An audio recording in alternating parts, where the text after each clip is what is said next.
ಯಾರ ಮನಸ್ಸಲ್ಲೂ ಗೊಂದಲ ಇರಬಾರ್ದು, ಬೇಜಾರು ಇರಬಾರ್ದು, ಕೋಪ ಇರಬಾರ್ದು, ಅನಾರೋಗ್ಯ ಇರಬಾರ್ದು, ದಾಂಪತ್ಯ ತೃಪ್ತಿಯಾಗಿರಬೇಕು ಅನ್ನೋದೇ ಆದರೆ ಈ ಶಿವಗೀತೆ ಮತ್ತು ಭಗವದ್ಗೀತೆ ಅಂತಕ್ಕಂತಹ ಸತ್ಯ ಸಾರಾಂಶವನ್ನು ಪ್ರತಿಯೊಬ್ಬರು ಅರ್ಥ ಮಾಡ್ಕೊಳ್ತಕ್ಕಂಥ ಮೂಲ ಸಂದೇಶ ಜ್ಞಾನ ಮತ್ತು ಶ್ರದ್ಧೆ.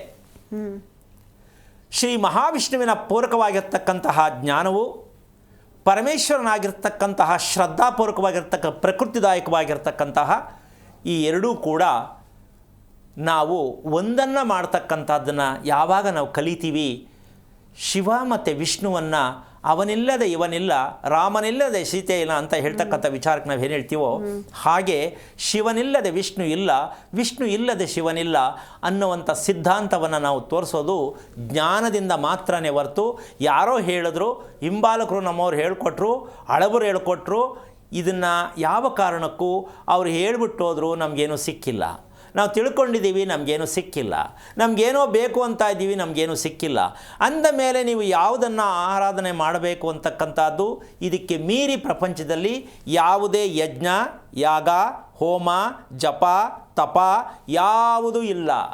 ಇಲ್ಲಿವರೆಗೂ ನಮ್ಮ ದೇಶಾದ್ಯಂತ ಇದನ್ನೇ ಮಾಡ್ಕೊಂಡು ಬಂದಿದ್ದೀವಿ, ಹಾಗಂತ ಮಾಡಿ ತಪ್ಪು ಅಂತಲ್ಲ. ನಮಗೆ ಏನಾದರೂ ಅರಿವಾಗಿದೆಯಾ ಇದನ್ನು ನೀವು ತೀರ್ಮಾನ ಮಾಡಿ. ಮಾಡ್ಕೊಂಡು ಬಂದಿರೋ ಸರಿ, ಹಿಂದಿನವ್ರು ಹೇಳಿ ಸರಿ, ನಾವು ಮಾಡ್ತಿರೋದು ಸರಿ, ನಮಗೇನಾದ್ರು ಲಾಭ ಆಗಿದೆಯಾ, ಏನು ನಮಗೆ ದಾರಿ ಸಿಕ್ಕಿದೆಯಾ, ಲಾಭ ಅಂದರೆ ಇನ್ನೇನು ಬೇಡ, ಲಾಭ ನಾನು ನೆಮ್ಮದಿಯಾಗಿದ್ದೀನಿ, ಇದು ಬೇಕಾ ಬೇಡಮ್ಮ, ಬೇಕು. ಇದನ್ನು ಮದುವೆ ಮಾಡಿಸೋ ಹೆಣ್ಣಿಗೆ, ಗಂಡಿಗೆ ಬೇಡ ಅಂತಲ್ಲ, ಗಂಡಿಗೂ ಬೇಕು, ಆದರೆ ಮದುವೆ ಮಾಡಿಸೋ ಹೆಣ್ಣಿಗೆ ಕರ್ತವ್ಯ ಅನ್ನೋದನ್ನು ತೋರಿಸ್ಕೊಡ್ಬೇಕು. ಏನು ತೋರಿಸ್ಕೊಡ್ಬೇಕಿತ್ತು ಹೆಣ್ಣಿಗೆ ಅಂತಕ್ಕಂಥದ್ದು ಒಂದು ಸಣ್ಣ ವಿಚಾರ ಹೇಳ್ತೀನಿ. ಏನದು ಅಂದರೆ ಪ್ರತಿದಿನ ಹೆಣ್ಣು ಮಕ್ಕಳು ಅಂತಕ್ಕಂತಹ ಒಂದು ವಾಡಿಕೆ ಅಭ್ಯಾಸ ಯಾವುದಿರಬೇಕು, ತಂದೆ ತಾಯಿಗಳು ಕೊಡಬೇಕಾದಂತಹ ಜ್ಞಾನ ಸಂದೇಶ ಯಾವುದು? ತಂದೆ ತಾಯಿ ಪ್ರತಿ ಹೆಣ್ಣು ಮಕ್ಕಳಿಗೆ ಫಸ್ಟ್ ಆಪ್ಷನ್, ಎರಡನೇ ಆಪ್ಷನ್ ಗಂಡು ಮಕ್ಕಳಿಗೂ ಸಹ.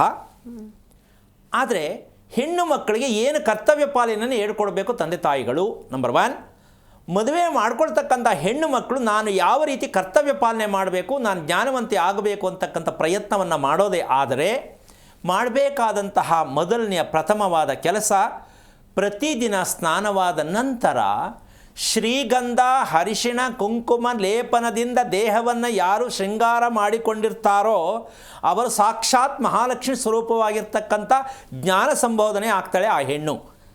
ಪ್ರತಿದಿನ ಸ್ನಾನ ನಂತರ ಶ್ರೀಗಂಧ, ಅರಿಶಿಣ ಮತ್ತು ಕುಂಕುಮ ಈ ಮೂರನ್ನು ಯಾವ ಹೆಣ್ಣು ಮಕ್ಕಳು ಸದಾ ಧರಿಸೋದಕ್ಕೆ ಸ್ನಾನ ಆದ ತಕ್ಷಣ ಪ್ರಯತ್ನವನ್ನು ಮಾಡ್ತಾರೋ,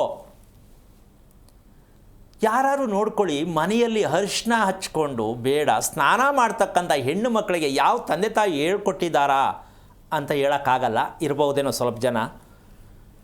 ಯಾವ ಹೆಣ್ಣಿನ ದೇಹಕ್ಕೆ ಅಂದರೆ ಮುಖಭಾಗ, ಕಾಲಿನ ಭಾಗ ಗೊತ್ತಿರತ್ತೆ, ಆ ಅರಿಶಿಣ ಸ್ನಾನ ಮಾಡಿಲ್ವೋ ಆ ಹೆಣ್ಣಿಗೆ ಮದುವೆ ಯಾವ ಕಾರಣಕ್ಕೂ ಆಗಲ್ಲ, ಆದರೂ ಉಳಿಯಲ್ಲ, ದಾಂಪತ್ಯ ಚೆನ್ನಾಗಿರಲ್ಲ, ಮನಃಶಾಂತಿ ಇರಲ್ಲ. ಯಾವ ಕಾರಣಕ್ಕೂ ಹೆಣ್ಣಿಗೆ ಅರಿಶಿಣ ಅತಿ ಮುಖ್ಯವಾಗಿ ಲೇಪನ ಆಗಬೇಕು.